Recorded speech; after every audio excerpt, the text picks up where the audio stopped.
Chapitre 15. Dieu charge Enoch de représenter aux mauvais anges l'énormité de leurs fautes. M'adressa la parole et me dit, et j'entendis sa voix. Ne crains point.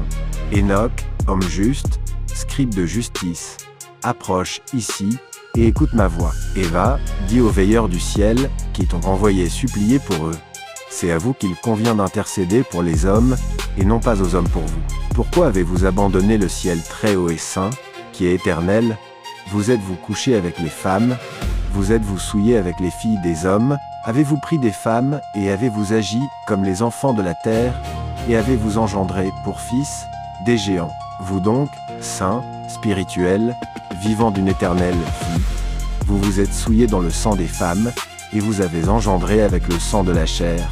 Selon le sang des hommes vous avez désiré, et vous avez fait chair et sang comme font ceux qui meurent, et qui périssent. C'est pourquoi je leur ai donné des femmes, pour qu'ils les fécondent, et qu'ils en aient des enfants, qu'ainsi toute œuvre ne cesse pas sur la terre.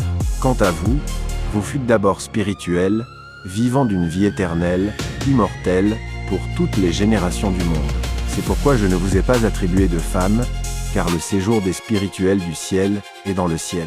Et maintenant les géants qui sont nés des esprits et de la chair seront appelés, sur la terre, esprits mauvais, et sur la terre sera leur séjour.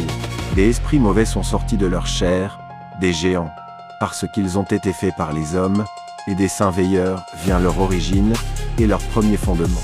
Ils seront des esprits mauvais sur la terre, et ils seront appelés esprits mauvais. Les esprits du ciel ont leur demeure dans le ciel, et les esprits de la terre, qui ont été engendrés sur la terre, ont leur demeure sur la terre. Et les esprits des géants, des Nephilim, qui oppriment, détruisent, font irruption, combattent, brisent sur la terre, et y font le deuil, ne mangent aucune nourriture, et n'ont point soif, et sont inconnaissables. Ces esprits s'élèveront contre les enfants des hommes et contre les femmes, car ils sont sortis d'eux.